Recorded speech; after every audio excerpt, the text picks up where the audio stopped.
대한민국 그리고 세종 대전의 오늘을 정리합니다. 안녕하십니까? 뉴스앤톡 투데이 뉴스 시작합니다. 더불어민주당 이재명 대표의 선거법 위반 2심 결심 공판이 열린 가운데 이 대표는 법원이 잘 가려낼 것이라고 말했습니다. 이 대표는 오늘 공판 출석에 앞서 이같이 말하고 세상의 이치라고 하는 게 다 상식과 원칙으로 가게 돼 있다고 덧붙였습니다. 이번 공판에서는 검찰의 구형과 이 대표의 최후 진술 등이 이뤄졌고 선고는 이르면 다음 달 말에 나올 전망입니다. 우리나라의 지난해 합계 출산율이 9년 만에 소폭 반등했지만 여전히 0.7명대에 그쳤습니다. 통계청이 발표한 지난해 인구 동향을 보면 합계 출산율은 0.75명으로 1년 전 0.72명보다 0.03명 늘었습니다. 합계 출산율은 여성 1명이 평생 낳을 것으로 예상되는 평균 출생아 수로 우리나라는 지난 2016년 이후 8년 연속 하락 추세를 보였습니다.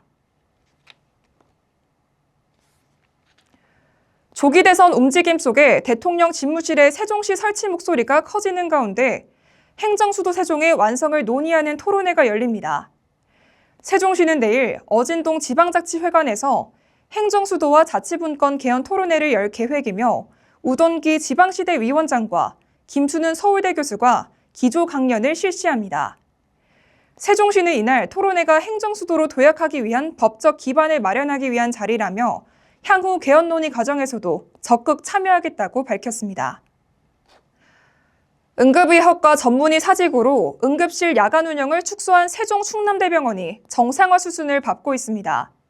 세종 충남대병원은 다음 달 2일과 4일, 6일 등 사흘만 제외하고 한 달간 응급실 24시간을 정상 운영하겠다고 밝혔습니다.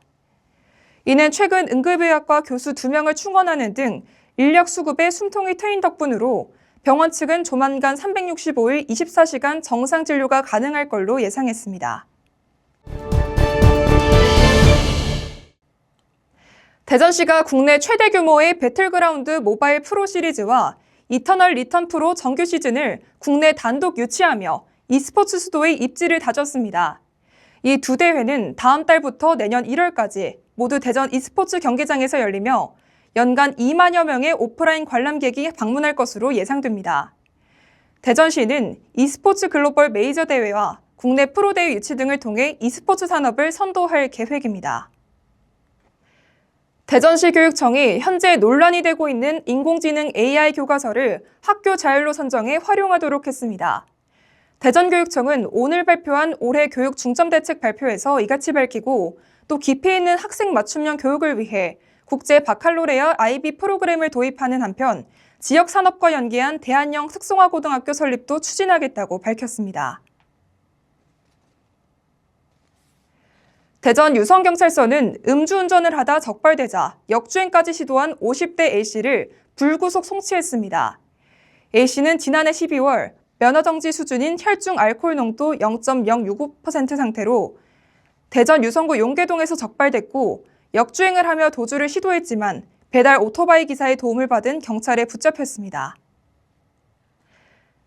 대전시는 최중증 발달장애인을 위한 24시간 통합 돌봄 서비스 제공기관 일상센터를 서구 만년동에 개소하고 본격 가동에 들어갔습니다.